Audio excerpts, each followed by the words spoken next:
Welcome to this Target tutorial. In this session, we'll walk through the first steps of creating a Target report. Start by selecting New from the Start menu.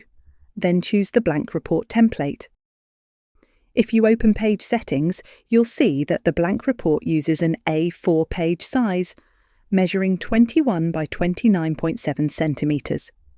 Adding data to a report follows the same logic as adding data to a dashboard. First, choose an object type from the Design menu, in this case, a crosstab. Next, add the relevant dimensions to the crosstab. Then add the required measures. Complete the setup by clicking Fetch Data. Now adjust the crosstab's position and size. For a clean layout, let it stretch across the full page width.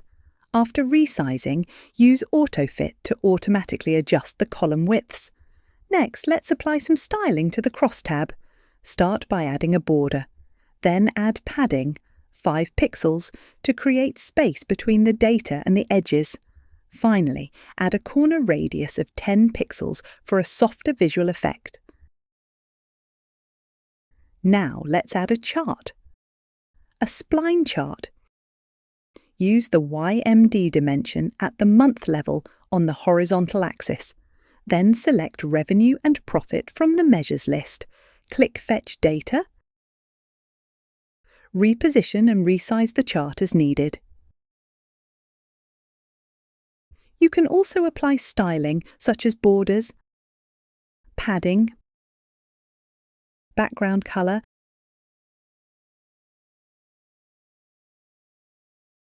and corner radius.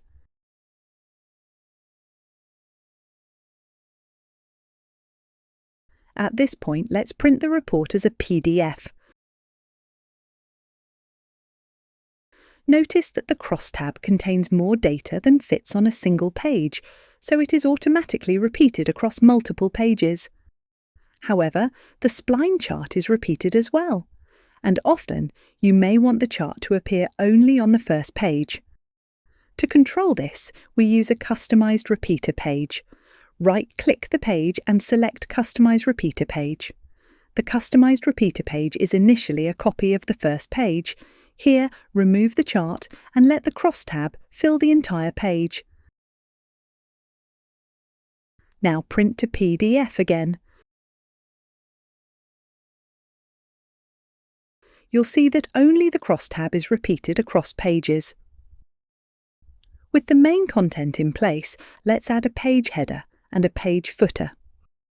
Start by adding a text box for the header.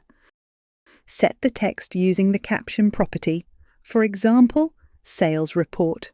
Change the font size to 20, make it bold, and align the text to the left. Place the text box near the top of the page.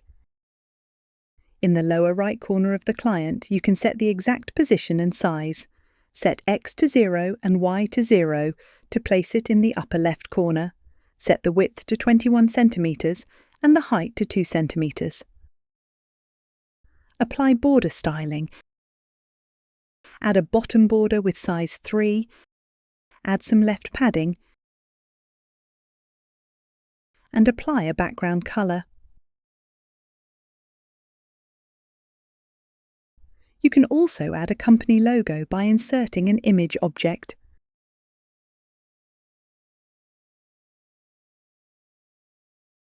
Resize and position the image on top of the header text box.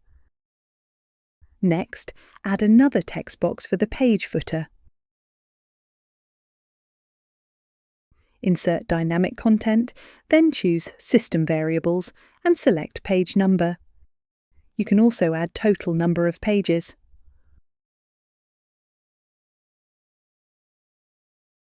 Format the text with font size 10, italic style, and right alignment. Resize the box and position it near the bottom of the page. Apply the same border styling as the header for a consistent look.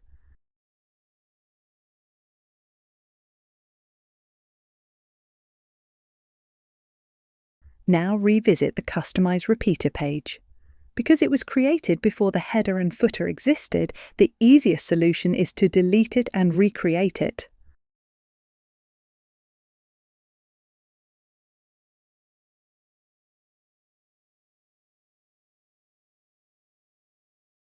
Finally, print the report once more,